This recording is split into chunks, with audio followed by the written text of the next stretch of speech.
আসসালামু আলাইকুম। শুরু করতে যাচ্ছি শিমুল ফুল। লিখেছেন জাকিয়ার সুলতানা ঝুমুর। পুষ্পর কলেজ ছুটি হয়। সে ভেবেছিল শিমুলকে হিজল গাছের নিচে পাবে, কিন্তু না, আজকে শিমুল গাছের নিচে নেই। পুষ্পর মন খারাপ হয়। তার অজান্তে তার মনটা শিমুলকে খুঁজে। পুষ্প রাতে নিজের বুঝায় যে মেয়েটা হয়তো শিমুলের বোন। প্রেমিকা নিয়ে তো আর গ্রামে ঘুরবে না। পুষ্পর ভেতর থেকে তার বিবেক বলে, পুষ্প, তুই শিমুলের প্রেমে পড়ে গেলি? কোনো মেয়ে নিয়ে ঘুরলে এটা এত ভেবেছিস কেন? ওই রাগী সারাজনা তোর মতো পুচকে মেয়ের মনটা এত পড়ে কেন? শিমুল কি তোকে বলেছে ভালোবাসার কথা? বলেনি তো? তাহলে এত জ্বলাপোড়া কেন? পুষ্প কাঁথা দিয়ে মুখটা ঢাকে। কথাগুলো একদম সত্যি, কিন্তু মনকে বোঝাতে অক্ষম। পরের দিন পুষ্প কলেজে যাওয়ার পথে মনে মনে শিমুলকে খোঁজে। শিলা তার মতো গল্প করেও পুষ্পর ভেতর ভেতর ছটফট করে। কই গেল শিমুল? অশান্ত মন নিয়েই পুষ্প 3 দিন কাটায়। 4 দিনের মাথায় শিলাকে বলল, শিলা, শিমুল ভাইকে তো আর দেখছি না, কই গেছে রে? পুষ্পর মুখে শিমলার নাম শুনে শিলা অবাক হয়ে তাকিয়ে বলে, ভূতের মুখে রাম রাম, কি ব্যাপার বান্ধবী? কি ব্যাপার? রহস্য রহস্য গন্ধ পাই। শিলার কথা পুষ্প মাথা ঝুঁকিয়ে হেসে বলল, দেখছি না তাই জিজ্ঞেস করলাম, কোনো ব্যাপার ট্যাপার নেই। শিলা তিয়াসের মুখে শুনে শিমুল ঢাকা তার ফুপির বাসায় গেছে। ভাইয়ের কাছে শুনেছি শিমুল ভাই ঢাকা গেছে ফুপির বাসায়। পুষ্প কিছুক্ষণ চুপ থেকে কিছু ভেবে তারপর বলল, শিলা, সেদিন যে দেখলাম শিমুল ভাইয়ের বাইকের মেয়েটা, তুই খেয়াল করেছিলি? শিলা চৈটিকে চেনে, তাদের বাড়িতে শিমুলের সাথে এসেছিল। ওহ, ওটা শিমুল ভাইয়ের ফুফাতো বোন সুইটি। ভাইয়ের সাথে এসেছিল আমাদের বাড়িতে। বাবা, মেয়েটা কি মডার্ন জানিস? সারাক্ষণ শিমুল ভাইয়ের হাত ধরেই রেখেছিল। শিমুলকে নিয়ে এমন কথা শুনতে পুষ্পের খুব খারাপ লাগছিল। আচ্ছা, তাহলে ফুফাতো বোনকে পছন্দ করে, তাই তো বাইকে নিয়ে এভাবে হেসে হেসে যাচ্ছিল। শিমুল তাহলে পুষ্পর কাছে কি চায়? কেন পাগল বানাতে এসেছে? পুষ্পর ভুল হয়েছে, কই চেয়ারম্যানের ছেলে আর কই পুষ্পরা। পুষ্পই হয়তো ভুল বুঝে মনে দরজা কড়া নেড়েছে। রাগে অভিমানে পুষ্পের চোখে পানি চলে এসে জ্বালা করতে শুরু করলো তার বুকে। সে কিনা ভেবেছিল শিমুল তাকে ভালোবাসে। চুপচাপ কলেজ থেকে গিয়ে শুয়ে থাকে খাটের উপরে। ভেতরটা জ্বলছে, মনটা পড়ছে, শিমুল এমন কেন করলো? তাহলে কিসের টানে রাত বিরেতে দেখা করতে চলে আসে? কথায় কথায় কিসের এত অধিকার? পুষ্প চোখ বন্ধ করলো, চোখের কার্নিশ বেয়ে গড়িয়ে পড়ল মন পুড়ে যাওয়ার ফোঁটা নড়তে পারি। শিলা তার বড় ভাই তিয়াসের সাথে খুবই ফ্রি। বিকালে পুষ্পর বলা কথাগুলো ভাইকে বলে। তিয়াস তখনই শিমুলকে ফোন দেয়, বাড়ি আসবে কবে? আগামীকাল। পুষ্প তোর কথা শিলাকে জিজ্ঞেস করেছে। শিমুল নড়ে চড়ে বসে। পুষ্প জানতে চেয়েছে তার কথা। বুড়িকুচকে বলে, কি জিজ্ঞেস করেছে? কই গিয়েছিস? বাইকে বসার মেয়েটা গিয়েছিল এসব। শিমুল মুচকি হাসে। তাহলে খবর নেয় মনে পড়ে? বাইকে কেউ বসলে অন্তর পড়ে কি না এটা জানতে শিমুল তখনই রওনা দেয় পুষ্পর বাড়ির দিকে।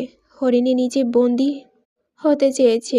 যদি শিকারী খুঁজে নেয় শিকার, কি হবে তখন? তার বুবুর জন্য তাকে ঢাকা আসতে হলো। ওনার শরীর ভালো না, ডাক্তার দেখাতে হবে। তাই শিমুলকেই আসতে হলো। 2 দিন ঘোরাঘুরি করে আজকে ডাক্তার দেখানো শেষ হলো। ঠিক করা হলো পেশকার বেগম কয়েকদিন তার মেয়ের আসমার বাসায় থাকবে। এই 4 দিন শিমুল দম বন্ধ হয়ে আসছিল। একেতে সুইটির ন্যাকামি, আবার প্রিয় মানুষকে দেখতে না পাওয়ার যন্ত্রণা, মনে কাতরান। রাত 3টার দিকে শিমুল বাড়ি এসে পৌঁছায়। একবার ভাবে দেখা করতে যাবে, পরে এত রাতে যাওয়া ঠিক হবে না ভেবে আবার সিদ্ধান্ত বদলায়। সকাল 9টায় পুষ্প আর শিলা কলেজে যাচ্ছে। দুজনে কলেজের কথা বলছে। পুষ্পর চোখ খুব জ্বলছে। অতিরিক্ত কাদার ফলে রাতে না ঘুমানোয় চোখ ফুলে উঠেছে, মাথা যন্ত্রণা হচ্ছে। তখনই দেখল হিজল গাছের শিকড়ে শিমুল তিয়াস বসে আছে। পুষ্পদের দেখি শিমুল তাড়ায় এগিয়ে আসে কিছু বলার জন্য। শিমুলকে দেখে পুষ্পর মুখটা থতমত হয়ে যায়। গাঢ় অভিমানের লোপন পড়ে মুখে। শিমুল কাছে আসে। পুষ্প তার মতো করে হেঁটে চলে যায়, দাঁড়ায় না। শিমুল পুষ্পের এমন কাজে হতভম্ব হয়ে তাকিয়ে থাকে। তাকে এড়িয়ে গেল। এত ছোট মেয়ের এত সাহস! কিন্তু প্রেয়সীর মুখে যে অভিমান স্পষ্ট। শিমুলা কেন যেন সুখ সুখ লাগছে। প্রেম শুরু হলো না তো, অভিমান শুরু হয়ে গেল। শিমুল বাড়িতে চলে যায়। ঠিক করে বিকেলে আবার আসবে।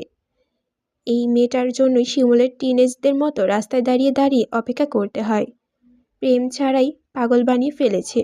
বিকেলে শিমুল পুষ্পর সামনে গিয়ে দাঁড়ায়, পথ আটকায়। শিলার দিকে তাকাতেই শিলা বুঝতে পারে, মুচকি এসে পুষ্পকে একা রেখে চলে যায়। পুষ্প মাথা নিচে করে দাঁড়িয়ে থাকে। শিমুল কাছে আসতেই বুকটা কাঁপে, শরীরে শিহরণ বয়ে যায়। শিমুল পুষ্পের দিকে মাথা কাত করে তাকায়, গলার স্বর নরম করে বলল, কি হয়েছে? পুষ্পের চোখে পানি চলে আসে, বেহায়া চোখগুলোর উপর তার খুব রাগ হয়। মাথা নাড়িয়ে বলল, কিছু না। শিমুল পুষ্পর দিকে তাকায়। এতদিন দেখা হয়নি বলে এই অভিমান, নাকি সুইটির সাথে দেখেছে বলে? আমার দিকে তাকিয়ে বল। পুষ্প তাকায় না, মাথা নাড়িয়ে বলল, আমি বাড়ি যাব, সরে দাঁড়ান। শিমুল সরে না, আর কাছে এসে বলল, রাগ করেছিস? না। পুষ্প অভিমান শিমুল খুব মজা লাগে। আমার কথা জিজ্ঞেস করেছিলি কেন? পুষ্প চমকে ওঠে, উনি কিভাবে জানলো? শিলা বলেছে? শিলার উপরে ভীষণ রাগ হলো, জলদি বলল, জিজ্ঞেস করা ভুল হয়েছে, আর জিজ্ঞেস করব না। বাহ, মুখে সাহসের খই ফুটেছে। সাহসের ঔষধ খেয়েছিস? সাহস তো বেড়ে গেছে। পুষ্প নিজেও অবাক। আগে শিমুলের ভয় পেত, কিন্তু এখন এতটা ভয় করে না। পুষ্প কথা ঘুরিয়ে বলল, এখন বাড়ি যাই।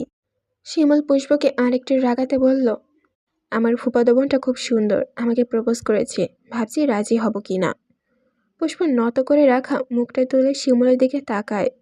শিমুলের মুখে মুচকি হাসি, জিভ দিয়ে ঠোঁট বিছিয়ে বলল, তাহলে গিয়ে প্রেম করুন, আমাকে বলছেন কেন? এটা বলেই হাঁটা শুরু করলো। শিমুল পিছন থেকে বলল, আমি যাকে ভালোবাসি সে তো প্রেম করতে চায় না, কিভাবে প্রেম করব? এই পুষ্প, দাঁড়া না। পুষ্প শিমুলের কথা শুনে দাঁড়ায় না, বিড়বিড় করতে বলে, কি সুন্দর প্রপোজের কথা বলছে এসে, অসভ্য কোথাকার। শিমুল দৌড়ে এসে বলল, রাতে আসবো কিন্তু।